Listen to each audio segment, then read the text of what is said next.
जय बिहारी जय राधा माधव जय बिहारी गोपीजन वल्लभ गिरिवरधारी जय गोपीजन वल्लभ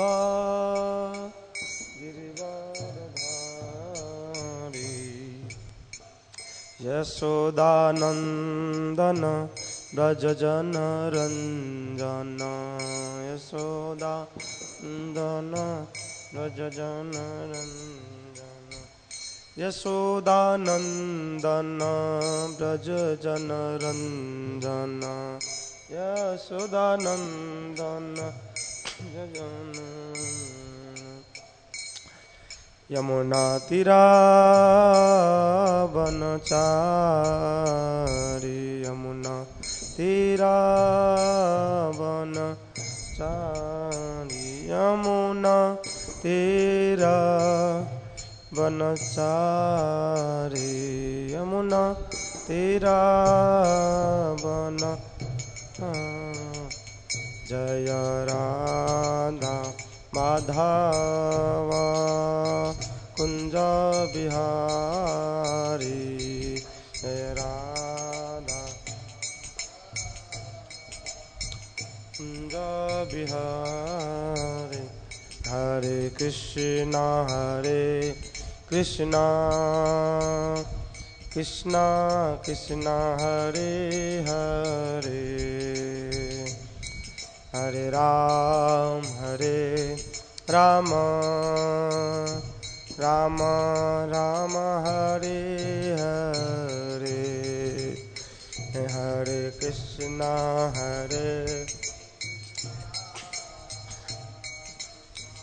कृष्णा हरे हरे हरे राम राम हरे हरे कृष्णा कृष्णा कृष्णा हरे हरे हरे राम राम राम हरे हरे हरे कृष्णा कृष्णा कृष्णा हरे हरे हरे राम राम राम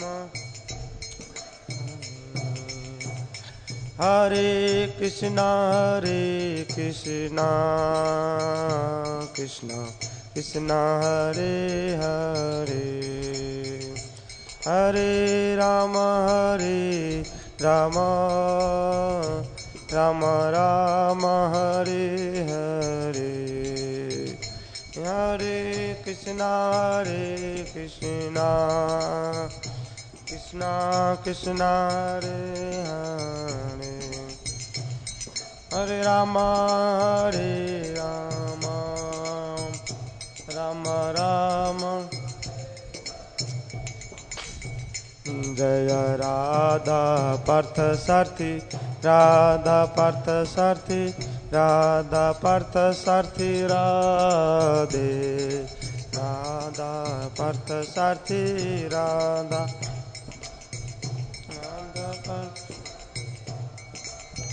जय सीताराम सीताराम लक्ष्मण हनुमान सीताराम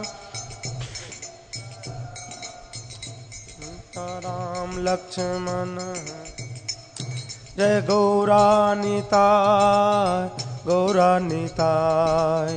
गौरानिताय जय गौरानिताय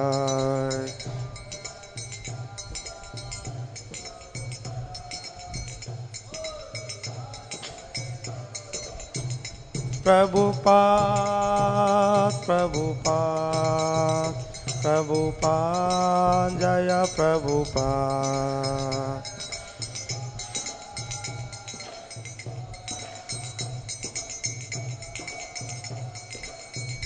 जय जय गुरुदेव गुरुदेव गुरुदेव जय गुरुदेव।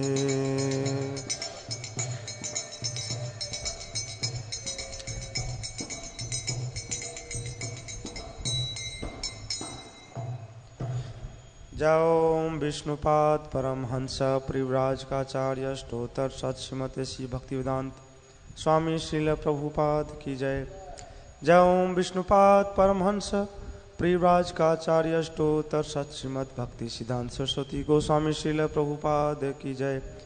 नामाचार्य श्रील हरिदास ठाकुर की जय। प्रेम से कहो श्री कृष्ण चैतन्य प्रभु नित्यानंद श्री अद्वैत गदाधर शिवासादि गौर भक्तविंद की जय। श्री राधा पार्थ सारथी ललिता विशाखा गोप गोपिका श्याम कुंड राधा कुंड गिरिराज गोवर्धन महाराज की जय। ब्रजभूमि वृंदावन धाम की जय। मथुरा धाम की जय। नवदीप मायापुर धाम की जय। श्री क्षेत्र जगन्नाथपुरी धाम की जय। गंगा माई यमुना माई की जय। तुलसी देवी भक्ति देवी की जय। अयोध्यापुरी धाम की जय। बद्रिकाश्रम धाम की जय। निताई गौर हरि प्रेमानंदे हरिनाम संकीर्तन की जय। श्रील प्रभुपाद ट्रांसडेंशल बुक डिस्ट्रीब्यूशन की जय। निताई गौर हरि प्रेमानंदे। सभी भक्तों की जय जयकार हो हरे कृष्णा। सभी भक्तों की जय जयकार हो हरे कृष्णा। सभी भक्तों की जय जयकार हो हरे कृष्णा। गुरु और गौरांग की जय जयकार हो हरे कृष्णा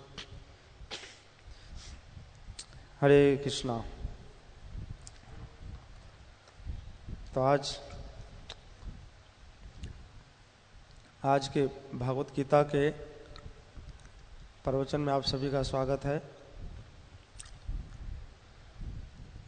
और आज का श्लोक संख्या है 18वें अध्याय का 13 नंबर श्लोक।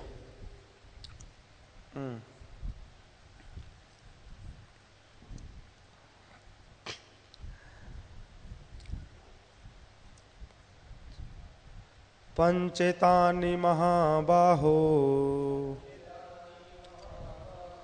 कारणानि निबोध मे। सांख्ये कृतान्ते प्रोक्तानि सिद्धये सर्वकर्मणाम्। पंचेतानि महाबाहो कारणानि निबोध मे। सांख्ये कृतान्ते प्रोक्तानि सिद्धये सर्वकर्मणाम्। पंचेतानि महाबाहो कारणानि निबोध मे। सांख्ये कृतान्ते प्रोक्तानि सिद्धये सर्वकर्मणाम्।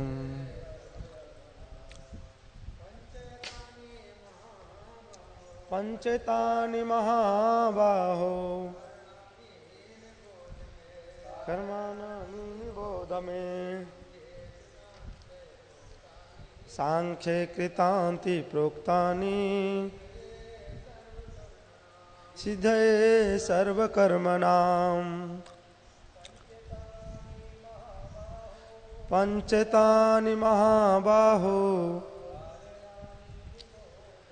कारणानि निबोध मे। सांख्ये कृतान्ते प्रोक्तानि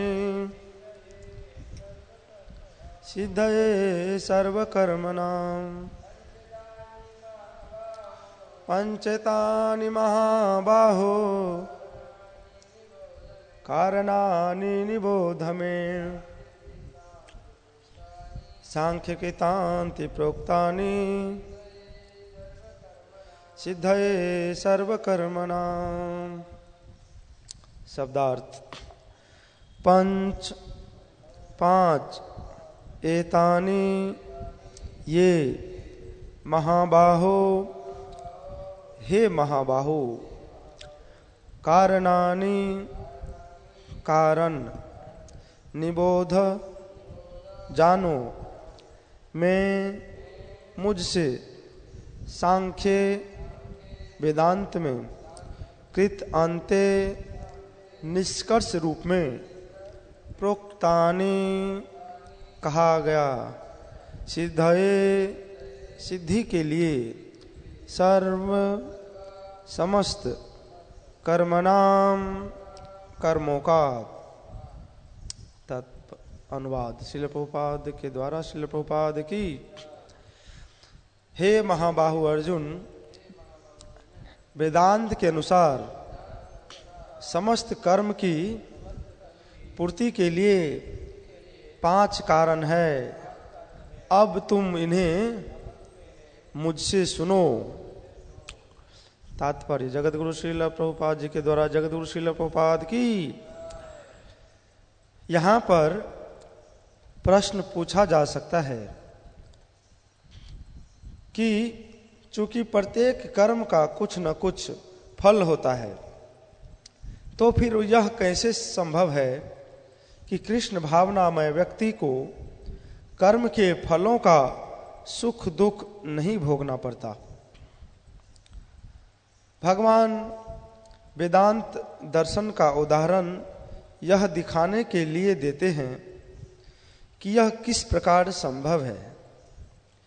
वे कहते हैं कि समस्त कर्मों के 5 कारण होते हैं, अतएव किसी कर्म में सफलता के लिए इन 5 कारणों पर विचार करना होगा। सांख्य का अर्थ है ज्ञान का आधार स्तंभ, और वेदांत अग्रणी आचार्य द्वारा स्वीकृत ज्ञान का चरम आधार स्तंभ है। यहाँ तक कि शंकराचार्य भी वेदांत सूत्र को इसी रूप में स्वीकार करते हैं।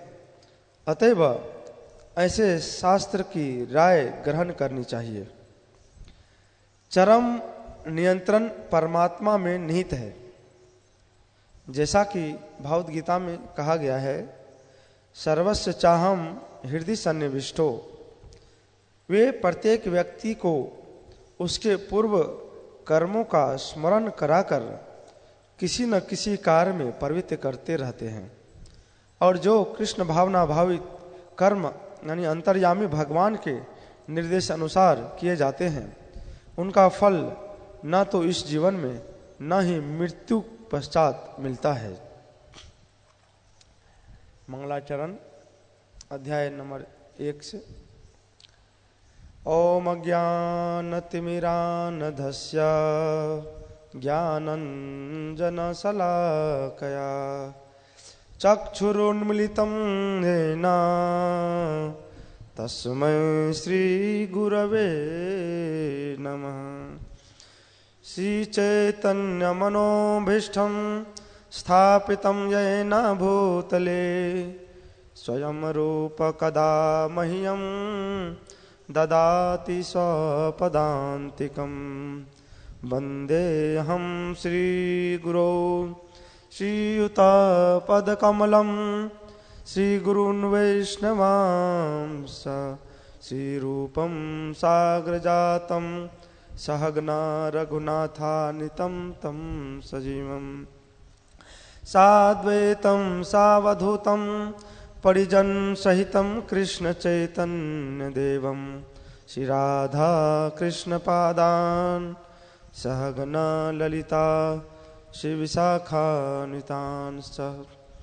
हे कृष्णा करुणा सिंधु दीनबंधु जगतपते गोपेश गोपिका कांत राधा कांत नमस्तुते। तप्त कांचनं गौरांगे राधे वृंदावनेश्वरी वृषभानुसुते देवी प्रणमामि हरिप्रिये। वंशाकल्पतरुभ्यश्च कृपा सिन्धुभ्यैव च पतितानां पावनेभ्यो वैष्णवेभ्यो नमो नमः। जय श्री कृष्ण चैतन्य प्रभु नित्यानंद, श्री अद्वैत गदाधर शिवासादि गौर भक्तवृंद। हरे कृष्णा कृष्णा कृष्णा हरे हरे, हरे राम राम राम हरे हरे। हरे कृष्णा कृष्णा कृष्णा हरे हरे, हरे राम राम राम हरे हरे। हरे कृष्णा कृष्णा कृष्णा हरे हरे, हरे राम राम राम हरे हरे। नमो विष्णु पदाय कृष्ण पृष्ठाय भूतले, श्रीमते भक्ति वेदांत स्वामी नीति नामने। नमस्ते सारस्वते देवे गौरवाणी प्रचारिणे, निर्विशेष शून्यवादी पाश्चात्य देश तारिणे। नमो विष्णु पदाय कृष्ण पृष्ठाय भूतले मुखं करोति वाचालं पंगुलं यते गिरिं, यत्कृपातमहं वन्दे श्रीगुरुदीनतारिणं, परमानन्दमाधवं श्रीचैतन्य ईश्वरम्।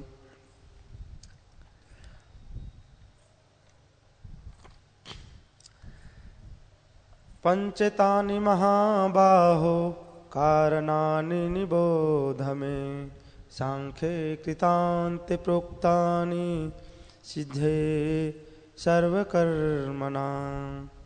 हे महाबाहु अर्जुन, वेदांत के अनुसार समस्त कर्म की पूर्ति के लिए 5 कारण है। अब तुम इन्हें मुझसे सुनो। हरे कृष्णा।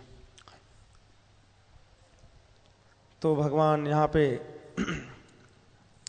बता रहे हैं कि वेदांत के अनुसार जितने भी कर्म किए जाते हैं इस सृष्टि में, उनके 5 कारण हैं। और भगवान बता रहे अब तुम मुझसे सुनो।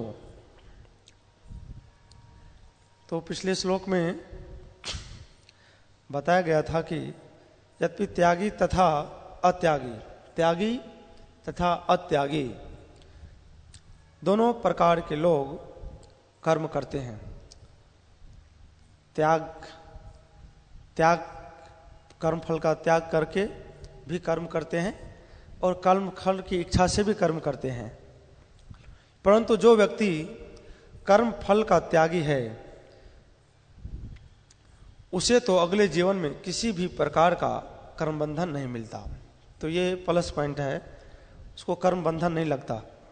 जो कर्म फल के बिना कर्म फल की आसक्ति से कर्म करता है, उसे कर्म नहीं लगता।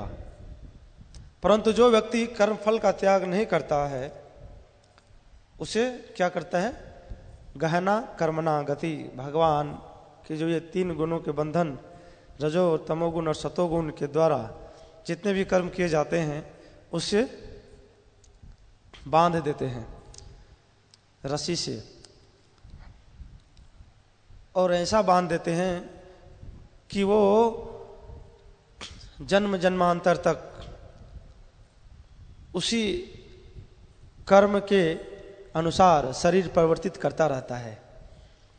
तो इसीलिए भगवान बता रहे गहना कर्मणो गति।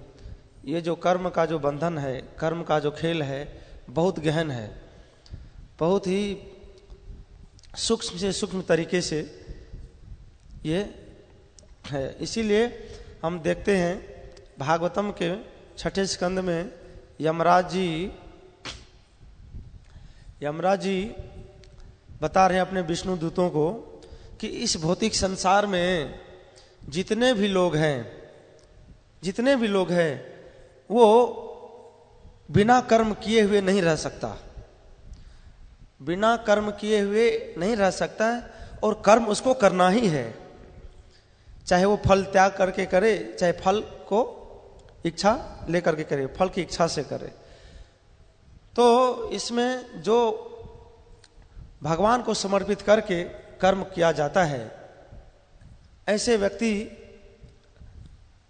का जो है भगवान उद्धार कर देते हैं। और जो नहीं करते हैं वो कर्म के बंधन से अपने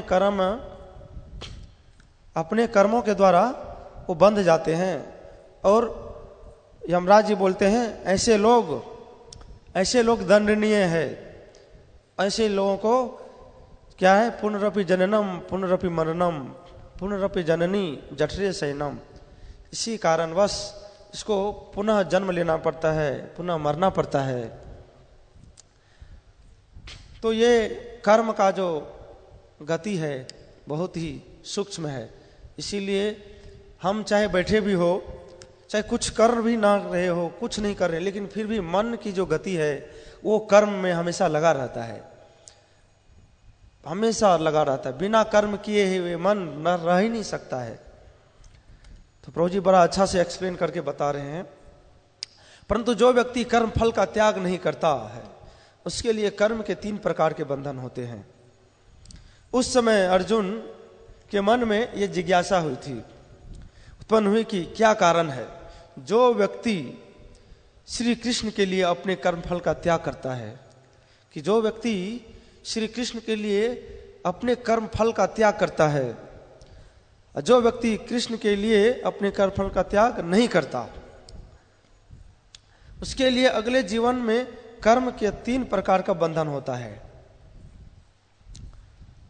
दोनों का अंतर पिछले अध्याय के कई श्लोकों से हम पढ़ते हुए आ रहे हैं कि बड़ा विस्तृत चर्चा उस पर हो रहा है। कैसे त्याग जो कर देता है उसका क्या गति है, जो त्याग और जो फल की इच्छा से करते हैं कर्म, उसका क्या गति होता है। तो उसके लिए अगले जीवन में कर्म 3 प्रकार के होता है। तो अंतर्यामी, भगवान अंतर्यामी है, भगवान सबके हृदय में है। तो भगवान अर्जुन के हृदय में रहते हुए भी ये समझ गए कि इसके मन में क्या चल रहा है। तो अतः उन्होंने इस श्लोक में बताया है कि किसी भी कर्म के संपन्न होने में केवल कर्ता ही नहीं है, जो कर रहा है वही नहीं है, बल्कि कुल मिलाकर 5 कारण होते हैं। तो इस श्लोक में श्री कृष्ण की 2 अत्यंत महत्वपूर्ण बात है, उसके ऊपर प्रभु जी ज्यादा जोर दिए हैं, तो जिसका जो है यहाँ पे ज्यादा वर्णन है। पहला पंक्ति है, पंच एतानी महाबाहो करनानि निमोध में सिद्धये सर्व कर्मणाम। अर्थात हे महाबाहु, सभी कर्मों के संपन्न होने में 5 कारणों को मुझसे सुनो। क्या है इस श्लोक के तात्पर्य में श्रील प्रभुपाद लिख रहे हैं कि यहां पर प्रश्न पूछा जा सकता है कि चूंकि प्रत्येक कर्म का कुछ न कुछ फल होता है, प्रत्येक कर्म का कुछ न कुछ फल होता है,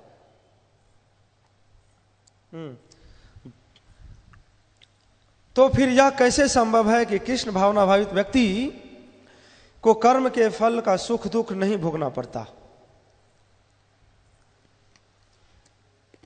भगवान वेदांत दर्शन का उदाहरण यह दिखाने के लिए देते हैं कि किस प्रकार यह संभव है। तो इस अनुवाद में लिखे, इस श्लोक के अनुवाद में, हे महाबाहो अर्जुन, वेदांत के अनुसार समस्त कर्म की पूर्ति के लिए 5 कारण है, वेदांत के अनुसार।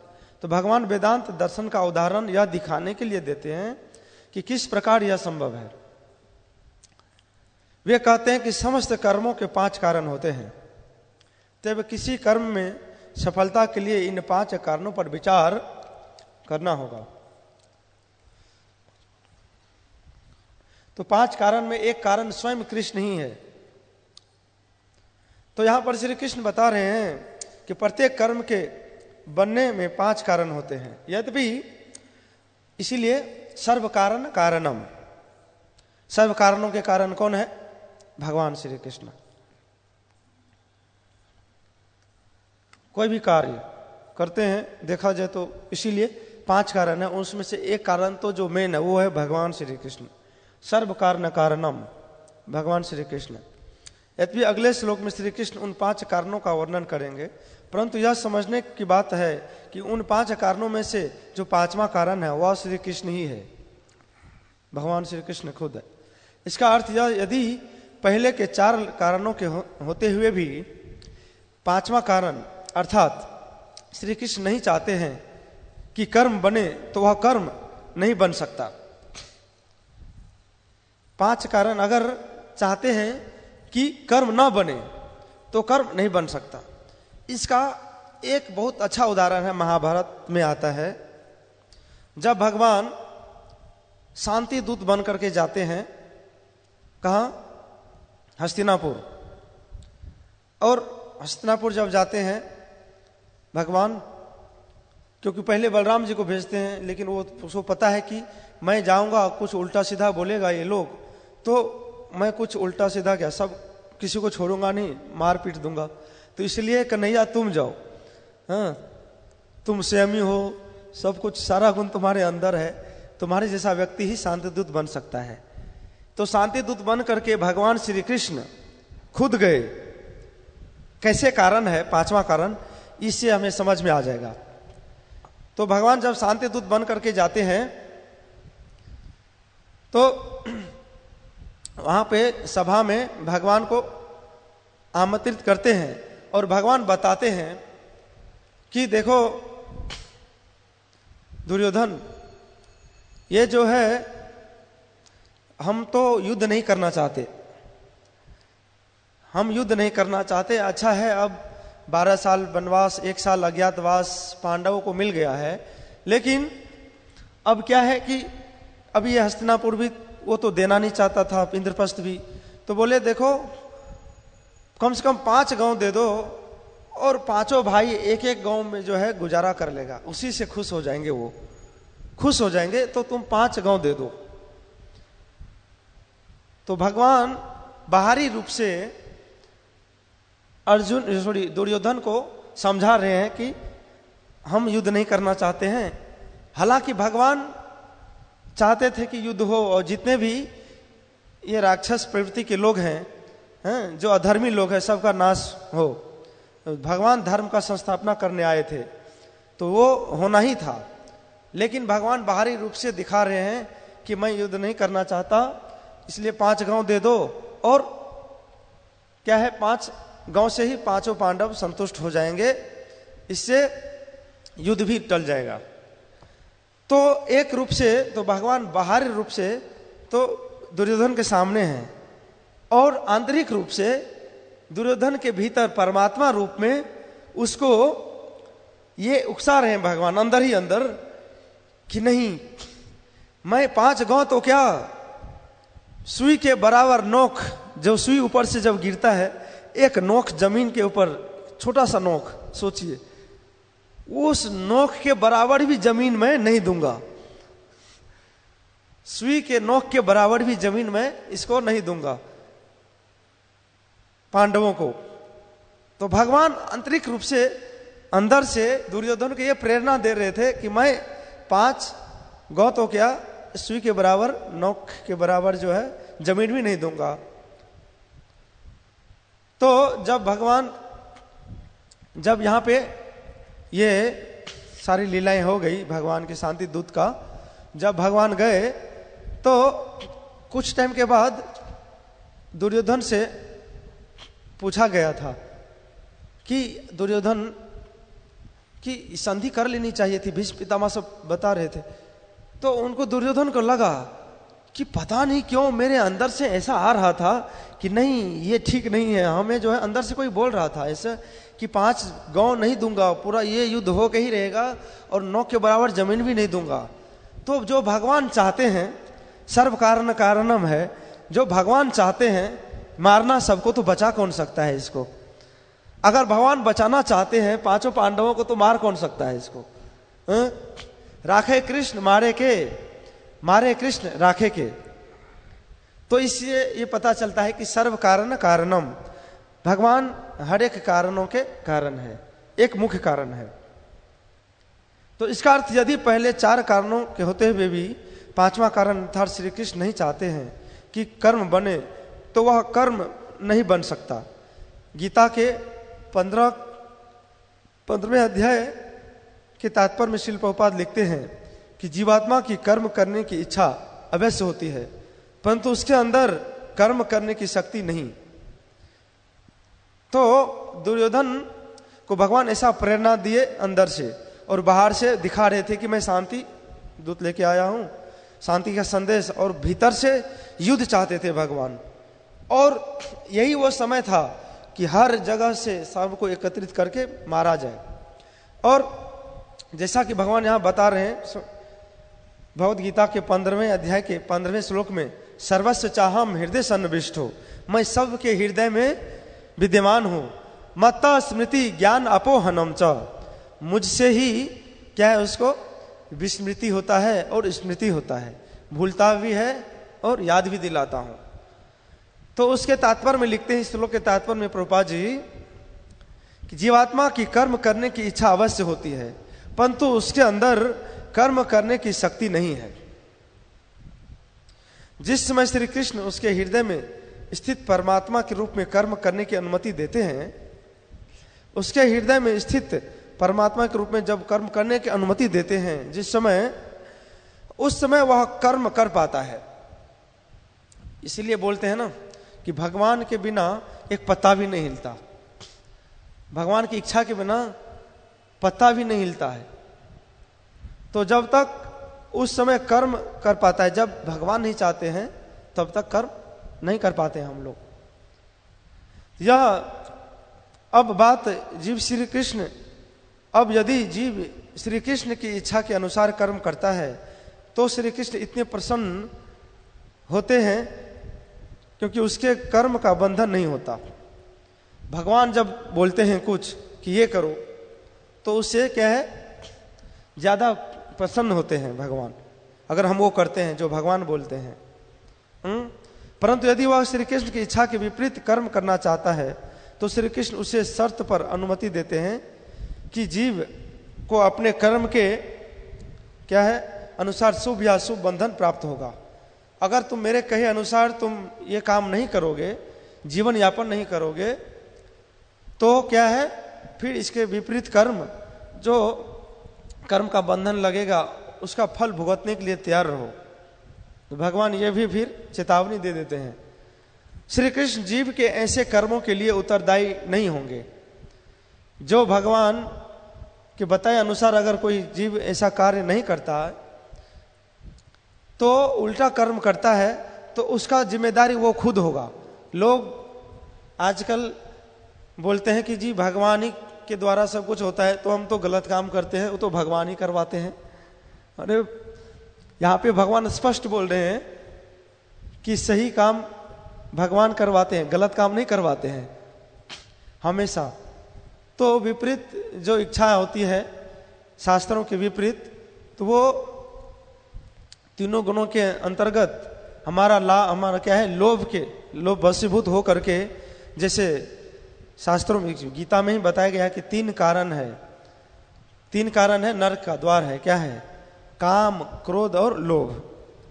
तो इसके वश लोग क्या है नरक जाता है। तो भगवान भगवद गीता में इसके ऊपर जोर दे रहे हैं कि ये कर्म जो है जैसा मैं बोलता हूं वैसा करो, कृष्ण भावना भावित कर्म करो, तो कर्मों के लिए उत्तरदायी तुम खुद ही रहोगे फिर, अगर तुम ऐसा नहीं करोगे तो। इस बात का निष्कर्ष निकलता है कि जो लोग कृष्ण भावना भावित होते हैं वे कर्म के बंधन से नहीं बंधते, तथा जो लोग श्री कृष्ण के लिए अपने कर्म के फल का त्याग नहीं करते वे अपने कर्म से बंधते हैं, वो अपने कर्म से बंधते हैं। इस श्लोक के तात्पर्य में श्रील प्रभुपाद लिखते हैं, चरम नियंत्रण परमात्मा में निहित होता है, और जो कर्म अंतर्यामी भगवान के निर्देश अनुसार किए जाते हैं उनका फल न तो इस जीवन में न ही मृत्यु के पश्चात मिलता है। तो वो क्या है कृष्ण भावना भावित कर्म हो जाता है, जो भी हम भगवान को अर्पित करके करते हैं। मनसा वाचा कर्मणा सब भगवान को अर्पित करके करना चाहिए। सर्वस्व तुम्हार चरण संप्रिया, सब भगवान के चरणों में समर्पण करके ऐसा कर्म करना चाहिए। तो यहाँ पर श्री कृष्ण अर्जुन के लिए महाबाहु शब्द का प्रयोग कर रहे हैं। तो यहाँ पर अर्जुन कह रहे हैं कि हे महाबाहु अर्जुन, तुम मुझसे कर्म के 5 कारणों को समझो। महाबाहु शब्द का अर्थ है ऐसा व्यक्ति जिसकी भुजाएं अत्यंत बलिष्ठ हो। महाबाहो जिसकी भुजाएं अत्यंत बलिष्ठ है। महाभारत के कर्ण पर्व के अंतर्गत अध्याय संख्या 19 में वर्णन आता है, जिस समय अर्जुन कौरवों की सेना के साथ युद्ध कर रहे थे। महाबाहु, क्यों महाबाहु शब्द का प्रयोग कर रहे हैं भगवान अर्जुन के लिए? कि महाबाहु किसको बोलते हैं भगवान? यहाँ पे महाबाहु का मतलब ये है कि अर्जुन के बाणों से आहत होकर जो हाथी, घोड़े, रथ, पैदल, घुड़सवार, मनुष्य विचलित, भ्रांत, पतित तथा नष्ट होने लगे। जब युद्ध भूमि में जब अर्जुन गांडीव उठा के वार करता था तो ये दिखता ही नहीं था कि वो बाण कब निकालते हैं, कब छोड़ते हैं, कब चढ़ाते हैं। इतना फास्ट था। अर्जुन ने सामना करने वाली विपक्षी वीरों के रथों में जुते हुए घोड़ों तथा सारथियों को मार डाला, सबका मस्तक काट दिए अलग अलग। अर्जुन ने अपने बाणों के द्वारा शत्रुओं के अस्त्रों का तोड़ दिया। जितने भी अस्त्र शस्त्र सबको तोड़ दिए, उसका निवारण कर दिए। समस्त विपक्षियों में से बहुत को मार डाला, कईयों को तो मार दिए। अर्जुन के बाणों के द्वारा शत्रुओं के हाथों से खिसक कर तुनीर गिर गए। तुनीर गिर जाता था, बाण छूट जाते थे, तलवार गिर जाता था तथा उनके रथों के पहिए और ध्वज भी नष्ट हो गए। रथ को ध्वस्त कर देते थे एक ही बाण से। ध्वजा जो ऊपर लगा रहता था उस ध्वजा को हटा देते थे। और वे बहुमूल्य रथ जो वहां टूट फूट कर गिरे पड़े थे, और बहुत महंगा रथ था बहुत महंगा रथ था। वे धनवानों के नष्ट हुए घोड़ों के समान जान पड़ते थे। जैसे धनवानों के नष्ट हुए घरों, बड़े बड़े जैसे धनवान लोग होते जिसका घर नष्ट हो गया हो, ऐसा वो जान पड़ता था जब सबको नष्ट कर देते थे। अर्जुन के वज्र की बिजली के समान तेज बाणों से कवच विदीर्ण हो जाने के कारण हाथी, पर्वत, शिखरों पर बने हुए वीरों के समान गिर पड़ते थे। जो इनका जो तीर का वेग था इतना तेज था, वायु, जैसे अर्जुन बता रहे हैं, अर्जुन यहाँ पे क्या है, वायु के समान। कि अर्जुन भगवान को क्या बता रहे हैं कि मन इतना चंचल है कि मैं हवा के मोड़ सकता हूँ, हवा के क्या है दिशाएं को, लेकिन इस मन को मैं नहीं रोक सकता। हवा के दिशाएं को रोक सकता था सच में अर्जुन। हवा अगर चलता इधर पूरब तो अपने तीर की गांडीव से जो है निकले हुए गांडीव से तीर से क्या करता था, वो हवा की दिशाएं चेंज कर सकता था। इतना मतलब था। इसीलिए शास्त्रों में वर्णन है, अर्जुन के मरे हुए बहुसंख्यक घोड़े और घुड़सवार पृथ्वी पर छत बिछत होकर गिर पड़े। वे खून से लथपथ हो रहे थे। अर्जुन के बाणों से गुथे हुए हाथी, घोड़े और मनुष्य चक्कर काटते गिरते चिल्लाते थे। इतना भयंकर संहार करते थे अर्जुन अपने इस भुजाओं से। तो महाबाहु शब्द का अर्थ बता रहे हैं यहाँ पे। महाबाहु क्यों बोलते हैं अर्जुन को?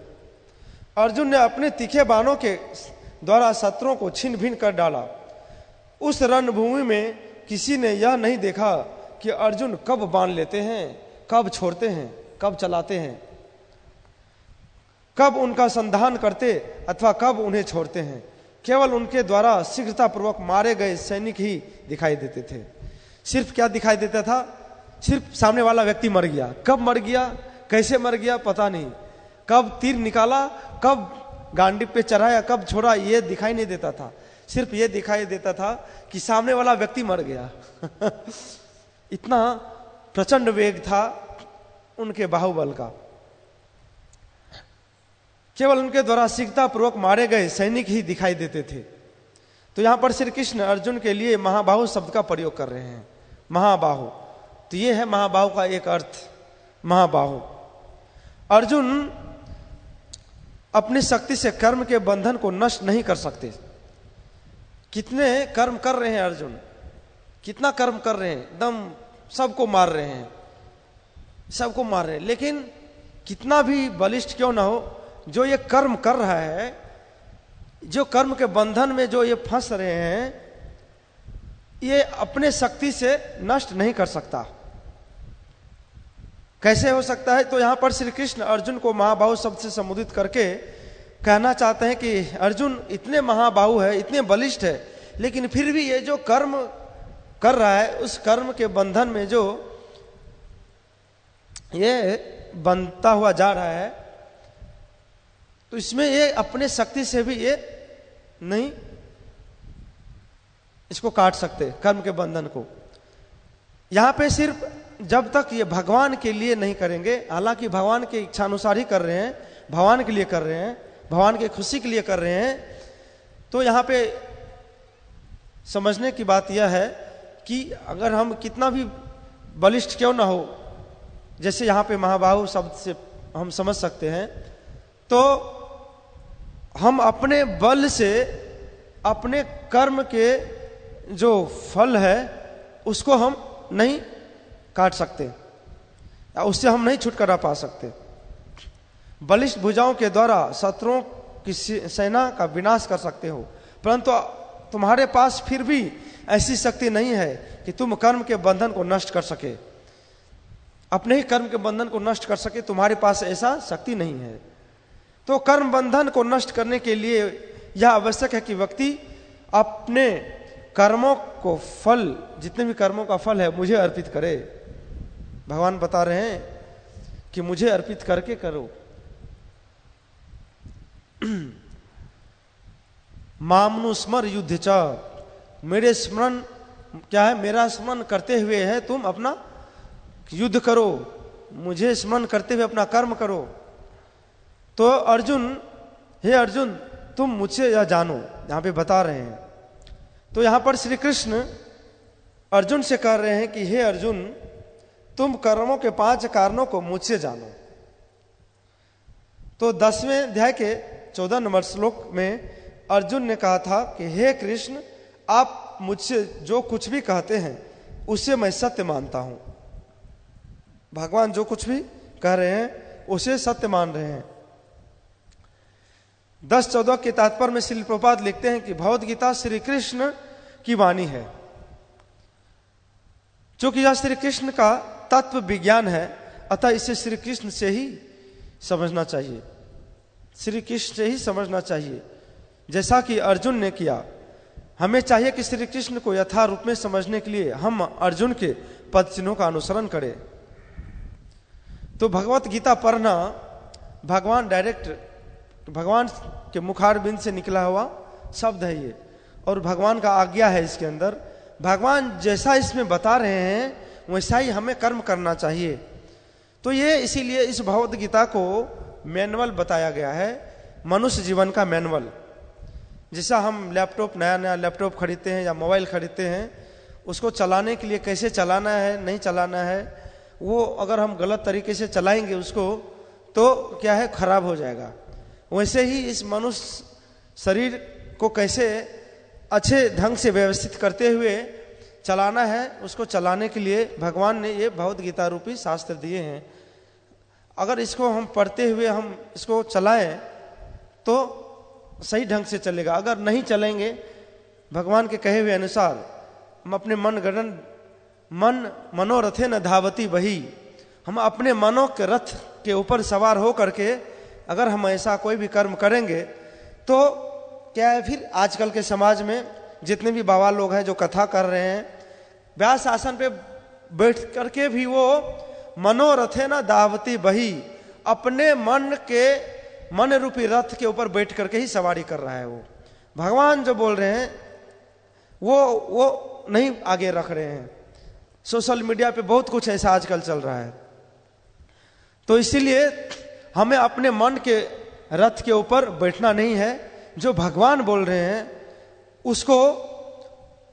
उसके ऊपर अपने मन को केंद्रित करना है और उसके अनुसार हमें जीवन जीना है। तो भगवान श्री कृष्ण कहते हैं कि जो व्यक्ति अर्जुन तथा श्री कृष्ण के बीच हुए संवाद का अध्ययन करेगा वह ज्ञान यज्ञ के द्वारा श्री कृष्ण की पूजा करने का फल प्राप्त करेगा। तो ये ज्ञान यज्ञ है, स्वाध्याय, ये एक ज्ञान यज्ञ है, ये भी एक यज्ञ है। शास्त्रों का अध्ययन करना भी एक यज्ञ है। और इसी अज्ञानता, क्योंकि हम अज्ञानता में हैं, और यह ज्ञान रूपी तलवार से क्या कर सकते हैं, हम अपने अज्ञानता को काट सकते हैं। और यह एक सबसे बड़ा यज्ञ है, ज्ञान यज्ञ। और इसे कहते हैं कि सभी प्रकार के कर्म फलों का अवसान ज्ञान यज्ञ में होता है। हम गलत कर्म क्यों करते हैं? अज्ञानता के कारण करते हैं, है ना, क्योंकि ज्ञान नहीं है। इसीलिए जब हम शास्त्रों को पढ़ेंगे, शास्त्रों के अनुसार हम अपने जीवन को ढालेंगे, तो क्या है, वो फिर ज्ञान के अनुसार, हाँ, कि हम भगवान के लिए कर्म करना चाहिए, हमें फल की इच्छा नहीं करनी चाहिए, ये ज्ञान होगा। तब जाके ये ज्ञान होना, उसके बाद ये क्या है, ज्ञान यज्ञ है। एक यज्ञ हम कर चुके हैं और यज्ञ का फल क्या है, फिर ये ज्ञान आएगा कि हमें क्या करना है, क्या नहीं करना है। और भगवान जैसा इसमें बता रहे हैं अर्जुन को, वही ज्ञान हमें मिल रहा है एज इट इज, अर्जुन के माध्यम से, गुरु परंपरा के माध्यम से, यथारूप में। तो कर्म यज्ञों का अवसान ज्ञान यज्ञ में होता है। तो जितने भी हम कर्म कर रहे हैं उसका अवसान हो जाएगा इस ज्ञान यज्ञ में, जब हम शास्त्रों का अध्ययन करेंगे।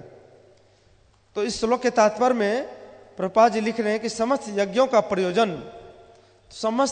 प्रयोजन है कि जीव को पूर्ण ज्ञान हो, जिससे वह भौतिक कष्टों से छुटकारा पाकर अंत में परमेश्वर की दिव्य सेवा कर सके। तो इसीलिए हमें ज्ञान होना बहुत जरूरी है ना, ज्ञान यज्ञ, यह यज्ञ करना बहुत जरूरी है, ताकि उस ज्ञान के अनुसार हम क्या कर सके, भक्ति कर सके, कृष्ण भावना भावित कर्म कर सके, और जिससे वह भौतिक कष्टों से छुटकारा पाकर अंत में परमेश्वर की दिव्य सेवा कर सके, भगवान की सेवा में लग जाए। यथार्थ ज्ञान का अंत कृष्ण भावनामृत में होता है। तो जितने भी ज्ञान है सबका अंततः जो है निष्कर्ष यही है कि हम भगवान की भक्ति में कैसे लगे, भगवान के शरणागति कैसे हो। हर एक शास्त्रों का यही निष्कर्ष है, भगवान की शरण में कैसे जाएं।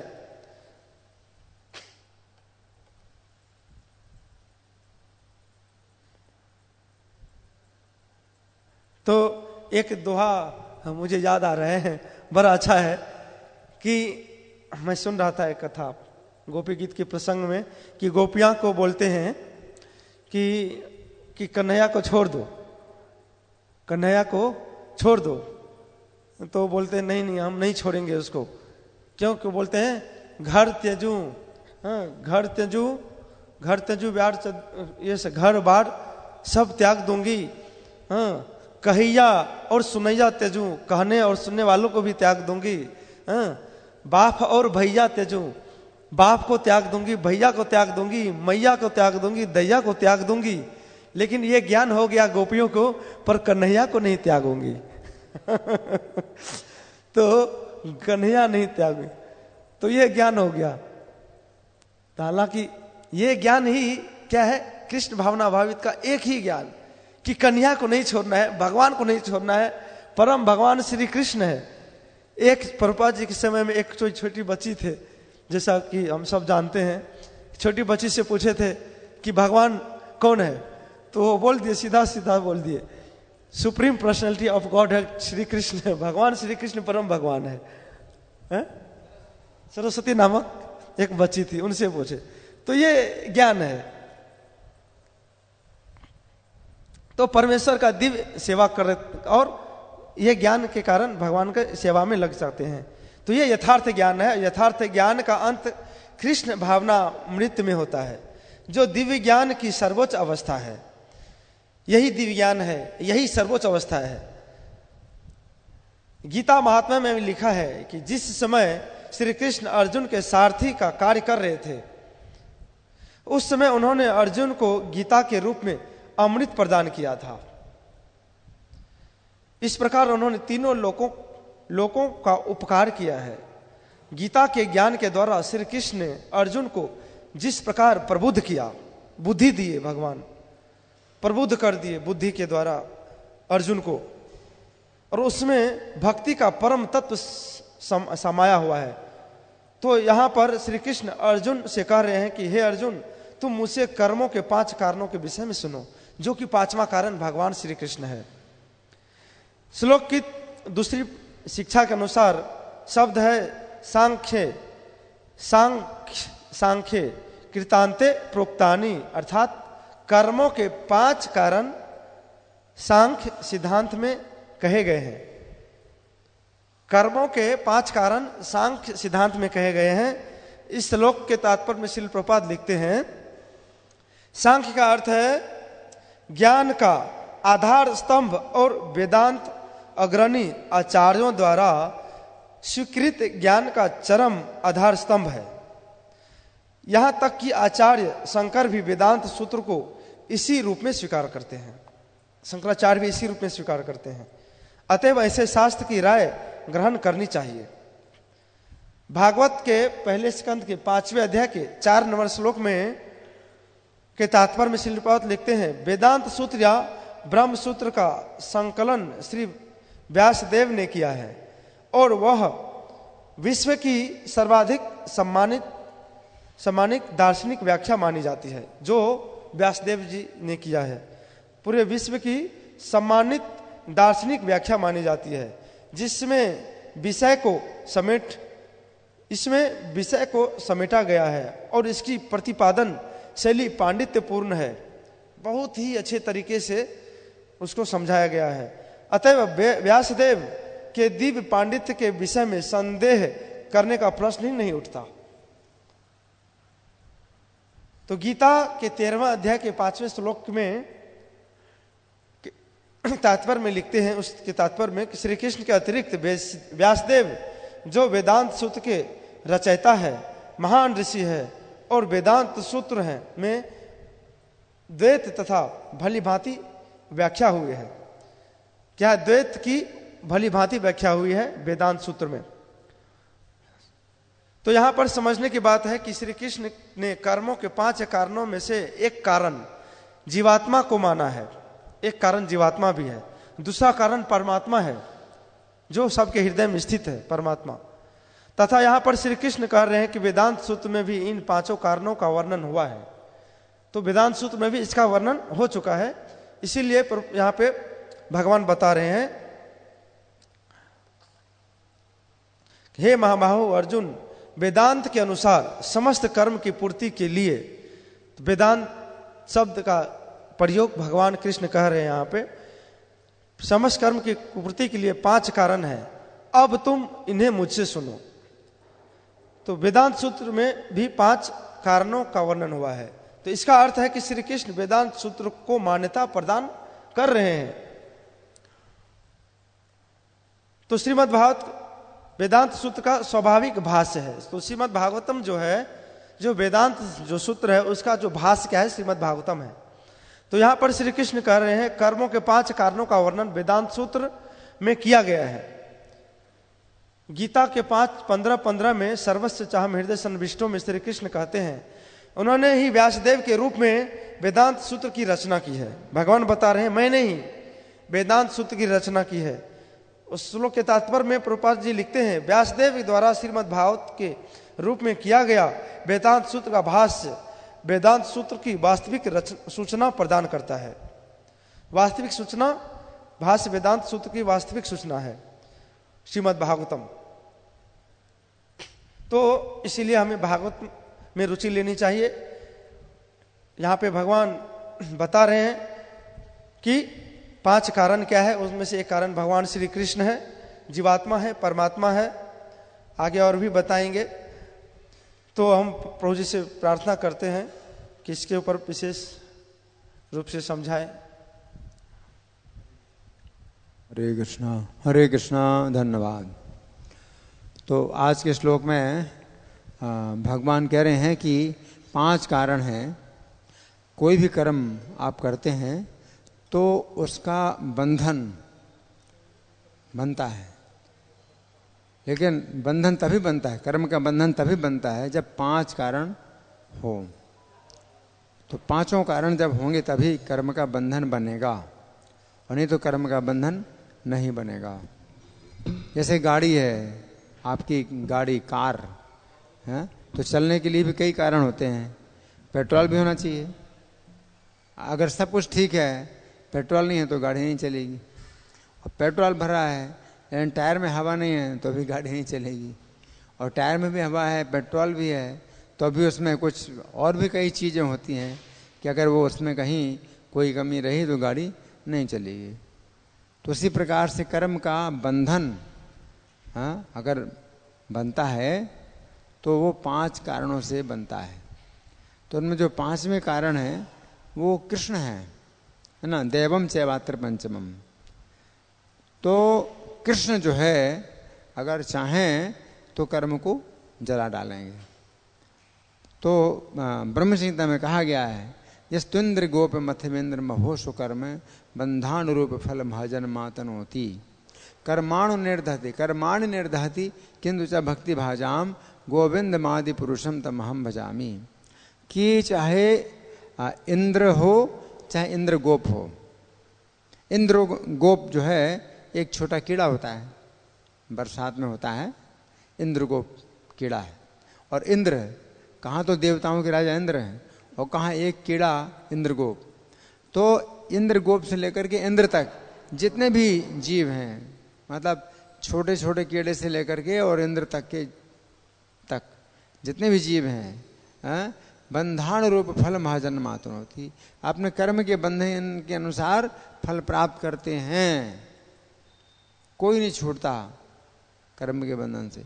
कर्माणि निर्धारित किंतु च भक्ति भाजाम, लेकिन जो भक्ति के भाजन हैं, जो भक्ति के पात्र हैं, उनके कर्मों को कृष्ण जला डालते हैं। तो कर्म के 5वें कारण कृष्ण है ना। तो अपने भक्तों के कर्म को जला डालते हैं कृष्ण। तो जो भी कर्म करेगा भक्त, उसका बंधन होगा ही नहीं, क्योंकि कर्म ही जला डालते हैं कृष्ण। और नहीं तो आप जो है चाहे जितने भी उपाय करें, आपके कर्म का बंधन बनेगा ही ना। कोई व्यक्ति सोचता है कि मैं कर्मेंद्रियों को रोक लूं, क्योंकि कर्मेंद्रियों के द्वारा तो कर्म होता है। तो भगवान कहते हैं 3 अध्याय के 6 श्लोक में, कर्मेंद्रियाण संयम या आस्ते मन से स्मरण। कर्मेंद्रियों को रोक ले। कर्मेंद्रियां मतलब एक बोलना बंद कर दे, है तो वो कहेगा भाई मैंने कर्म बंद कर दिया। हाथ है कर्मेंद्रिय, तो हाथ से काम करना बंद कर दे, कहेगा भाई मैंने सब कर्म बंद कर दिए। एक पांव कर्मेंद्रिय है, तो पैरों से चलना बंद कर दे, वो कहेगा भाई मैंने सब कर्म बंद कर दिए। कर्मेंद्रियाण संयम में आस्ते मन से स्मरण, लेकिन मन से स्मरण कर रहा है इंद्रियार्थान, इंद्रियों के भोगों का स्मरण कर रहा है। मिथ्याचार सवचदे, तो मिथ्याचारी है कि वो कहता है मैं कोई कर्म नहीं कर रहा हूँ, और मन से स्मरण कर रहा है इंद्रिय के भोगों का, तो मिथ्याचारी है, उसका कर्म बन रहा है? क्योंकि मन जो है मन के द्वारा भी कर्म हो रहा है। शरीर से कर्म नहीं कर रहा है, लेकिन मन के द्वारा कर्म कर रहा है ना। तो शरीर, मन और वाणी तीनों के द्वारा होता है।